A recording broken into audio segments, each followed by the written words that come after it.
everyone, welcome to another video tutorial of SS Tutorials.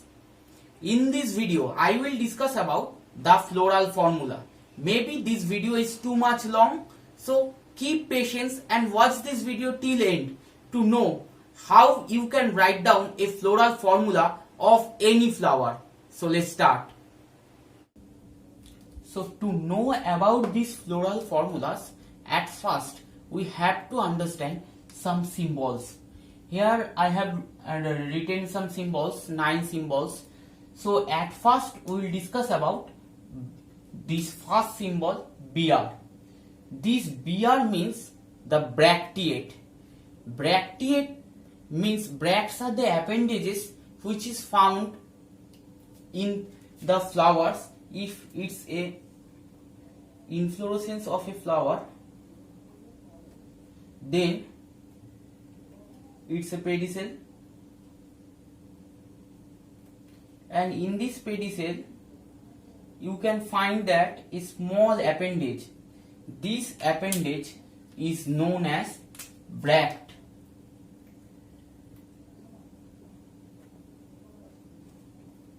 It's flower and here it's pedicel.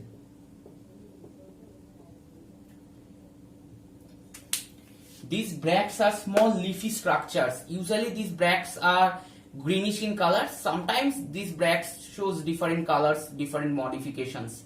So if this bract is present in the flower, then we will call that flower bracteate, and then we will write down the symbol Br.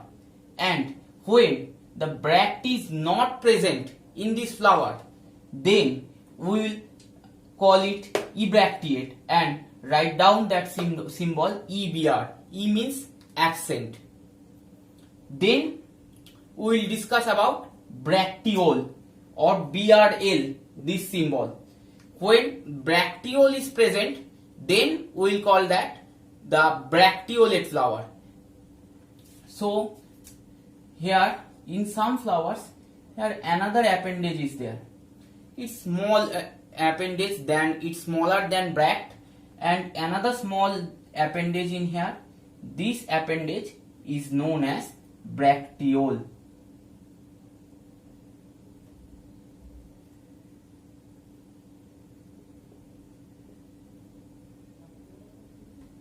So this appendage is known as bracteole, and the flower having bracteole, we will write down this symbol BRL, and the flower does not have this bracteole, we will write down that symbol EBRL. Here it should be small in, should be small letter. Now at first we will discuss about this actinomorphic. In case, what is actinomorphic flower? The flower which can be divided in two equal halves. Suppose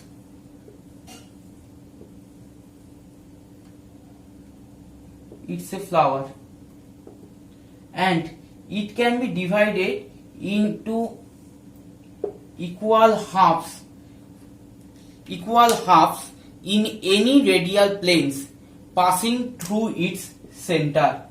Then this type of flower is known as actinomorphic flower. Here you can find that in this case, here it's 2 equal half, in this case here it's 2 equal half. So this type of flowers are known as actinomorphic flower. And for this actinomorphic flower, we will give this symbol.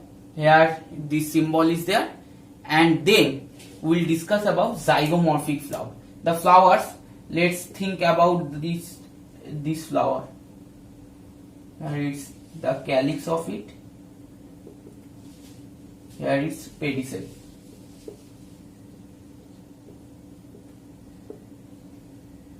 The flowers of pea, or especially the flowers of the plants in Leguminaceae family, looks like this.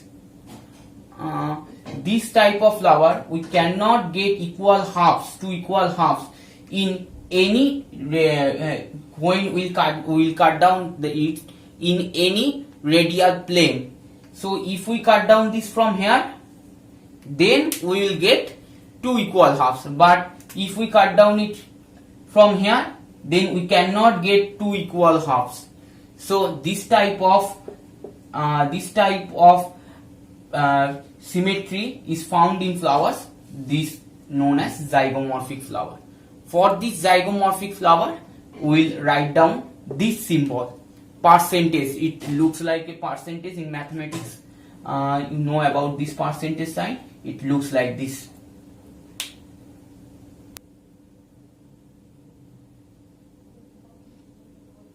Now we will discuss about the bisexual flower. For bisexual flower, that means the flowers have both. Bisexual flower means the flower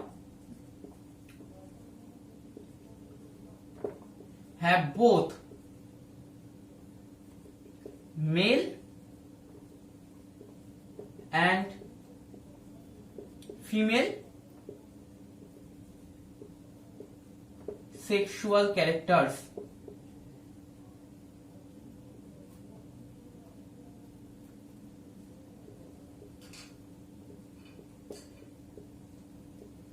That means it has the stamens, that means androecium, and as well as gynoecium. This type of flowers are known as bisexual flower. And in case of unisexual flower, we will show this symbol for unisexual male flower, because here you have you know about this from genetics. These are the symbol for male and these are the symbols for female. For unisexual male flower, here is the symbol, and for unisexual female flower, here is the symbol. So now I will discuss about the symbol of calyx. This calyx, the symbol of calyx is K. It's initiate with C, but the symbol is K. Remember this. People get confused about that. So when the and in the suffix of K, we are writing N. N is the number of sepals. If in any flower the number of sepal is 5, then we'll write it down like this, K5. And if the sepals are fused together, then it should be gamosepalous. Gamo means fused, and then we will put a first bracket on this number. If sepals are free, then we will say that polysepalous, and then we will remove this bracket from here. So then we will discuss about apicalyx. So apicalyx is a structure usually found below the calyx. In case of hibiscus flower, family Malvaceae, that means China rose, you can look at this. These are the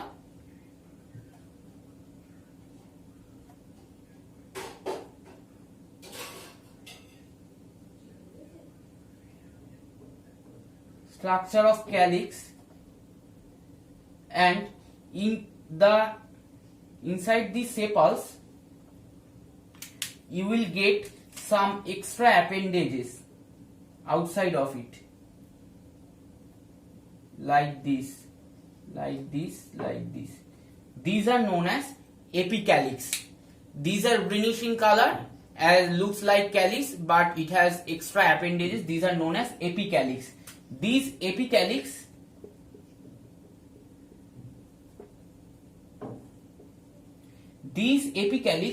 are written as EPI as a symbol.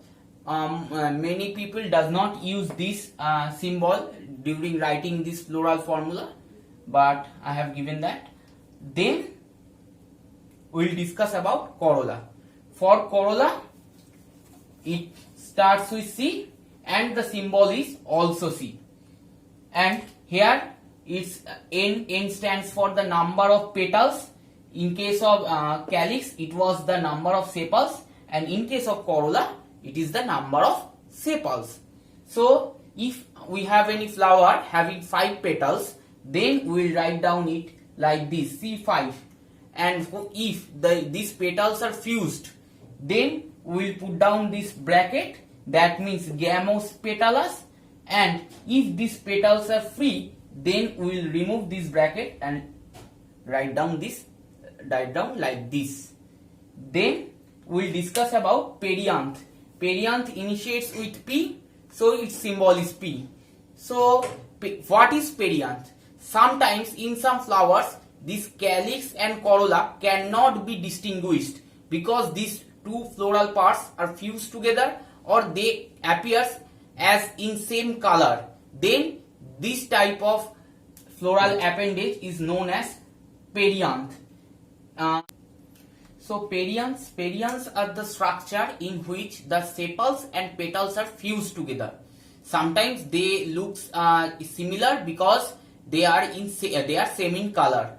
So these perianths are found in some plants like in Euphorbiaceae family, Euphorbia hitta. You can see that in your locality. This plant is so common, and in case of this plant you can see this perianth. Now I will discuss about the androecium. Androecium initiates with A, so the symbol of androecium is A, and we will put down the number of stamens on the suffix of this A. Suppose any flower it has 5 stamens, then we will put down 5 on here. Then in case of androecium, in some flowers we find the infinite number of stamens. For example, in family Malvaceae, we have seen that hibiscus flower where in China rose you can see that numerous number of stamens are there. It's the structure of androecium of China rose. Structure of androecium of China rose. Here the filaments of all stamens that get fused together, and anthers are looking like this.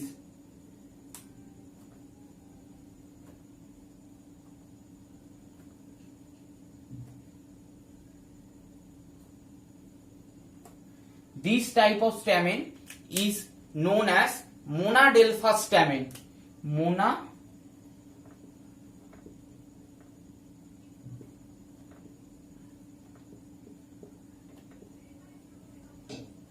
Stamen.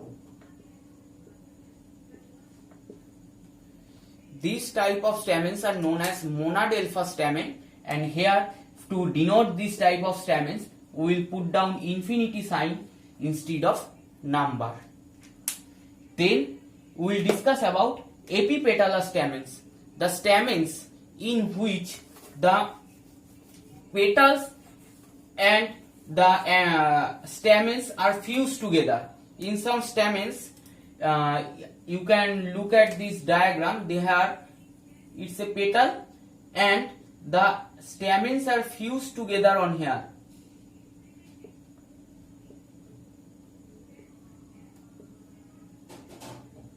Like this. This type of stamens are known as epipetalous stamen. To denote this epipetalous stamen, here the corolla and androecium, these two appendages are fused together. So we will put down this arc over it. And in some plants where the calyx corolla cannot be distinguished, where perianth is present, for this type of stamens we will put down P and A and an arc over it. To denote this condition is known as epiphyllous condition. Then we will discuss about the gynoecium. Here gynoecium starts with G, so we will write down the symbol G. And for gynoecium we have to think about that ovary. If in ovary, when the carpels are fused together, then we will say that syncarpous ovary. Syn means fused. Syn means fused. Some important terms in biological science. If you can memorize that, then it should be easy for you. Syn means fused. So, in case of the ovary where the carpels are fused together, these are known as syncarpous ovary. And for the syncarpous ovary, we will write down G. We will write down this G. Then we will add the number of carpels. Suppose it has 5 number of carpels. Then we will write down this 5 on the suffix. Then we will put a bracket on it to mention this syncarpous condition. Then we will discuss about this apocarpous carpels or apocarpous ovary. When the carpels are not fused together, when these carpels are not fused together,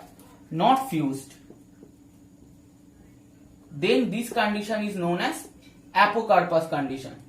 For this apocarpous condition, we will put down this G and the number of carpels on here, and we will not give any bracket like this. So in this way we can show this apocarpous condition on this floral diagram.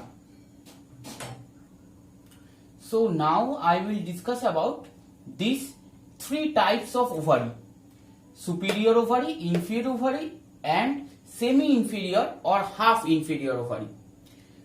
So here the symbols are there. For superior ovary, we will put down a dash on here, and inferior ovary we will put down a dash over the G sign, and for semi-inferior ovary we will put down the dash on here. So now I will discuss about that some basic definitions about these 3 types of ovary. In case of superior ovary, the hypogynous condition of gynoecium is found on here. In this condition, you can look at this, the ovary or the gynoecium which is highest in position above the thalamus. This ovary and gynoecium is there, and another floral appendages, these are developed the lower parts or below to the gynoecium. And then for inferior ovary, here is the in diagram of inferior ovary. In this case the gynoecium is epigynous in nature, and where the total gynoecium, it is inside that thalamus. In this case it is above that thalamus, and in this case it is inside that thalamus, its thalamus. And look at this, all floral parts that has been developed above that ovary. So this is known as epigynous condition. Epi means above, and the all floral parts are developed from above that ovary, so it is known as epigynous condition. And in this case ovary is inferior in nature because it is inside that thalamus, and in this case this ovary is superior in nature because it is above the thalamus. Then we will discuss about semi-inferior or half inferior type of ovary. In this case ovary or gynoecium is in intermediate position. Here look at this, here it's the thalamus and this ovary is on the intermediate position. This type of ovary is known as semi-inferior ovary or semi-inferior condition.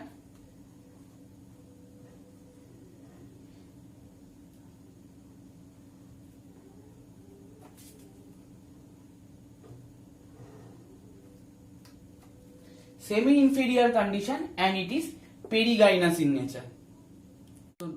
So I have written down some characters of a flower. It's a hypothetical flower. I have written some characters on it, and now I will write down this floral formula of this flower. So at first the characters of flower: bracteate. So for floral formula,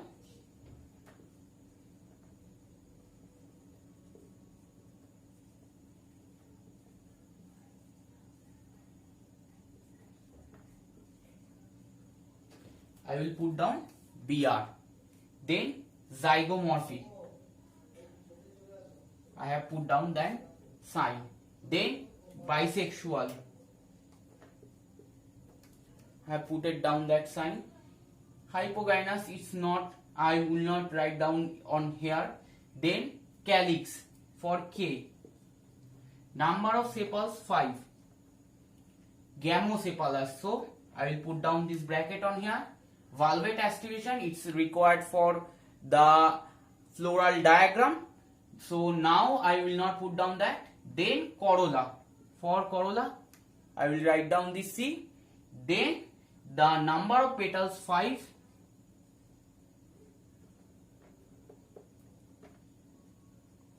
Number of petals 5 and they are gamopetalous, so I will put down this bracket.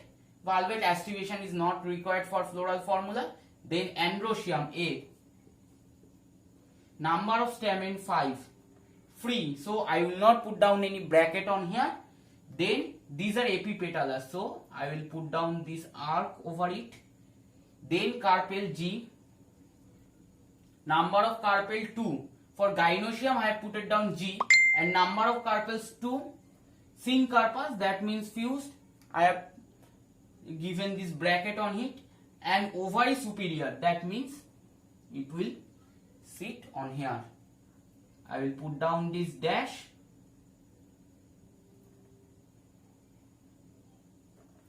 On here, and here is the floral formula of this plant or of this flowery. Floral formula only for that flowers, so it's the floral formula of this flower.